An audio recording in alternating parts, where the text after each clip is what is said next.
Moving on, Israeli Prime Minister Naftali Bennett met up this morning with CIA Director William Burns, along with the designate head of the National Security Council, Dr. Eyal Hulata, and head of Mossad, David Barnea, to talk about Iran. This happening after last week's missile shooting from Lebanon to Israel by Hezbollah, which sparked comments from both Israeli President Herzog and Defense Minister Gantz. אנחנו רואים היטב את הניסיונות של חיזבאללה לנצל את המצב על חשבון ביטחונם ופרנסתם של אזרחי לבנון עצמם. וכל זאת בשליחות איראן. כפי שראינו גם במתקפה הימית שכבתה את חייהם של שני אזרחים זרים, איראן היא הסכנה הגדולה ביותר ליציבות העולמית והאזורית כאחד.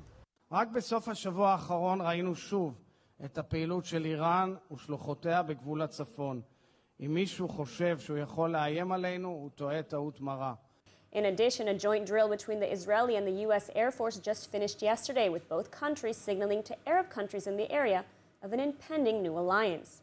So, could this be the beginning of a new alliance against Iran? What could Israel potentially gain from the CIA, and how could this affect the JCPOA? Well, joining us to discuss more is ILTV's Asaf Nissan. Asaf, so let's start off. Why are senior Israeli officials making such bold statements against Iran? I mean, how serious were Iran's actions this past week?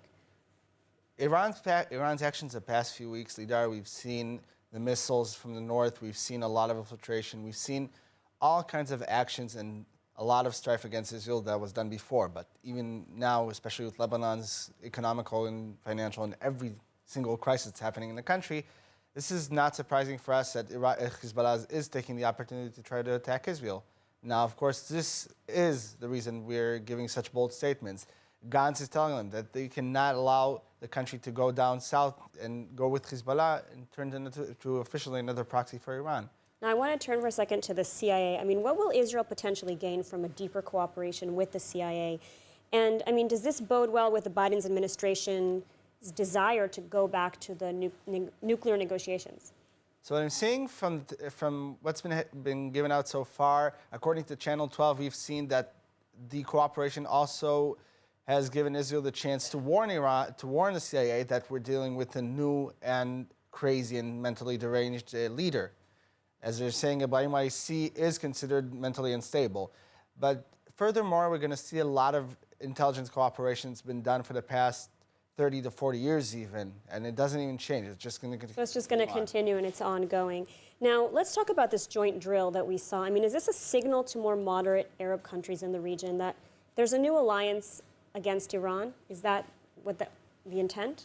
Well, it's not I wouldn't say the official intent, but it is pretty much a signal for countries like the UAE and Bahrain, especially since Bahrain hasn't officially signed the diplomatic ties with Israel. They're trying to also, I would say, entice them even to deepen their cooperation in order to create that new alliance against Iran. And Bahrain would be more than prudent, more strategic than anyone else, because Bahrain itself is bordering with Iran at some level. So this would be potentially very helpful for Israel and the U.S. to have something like that.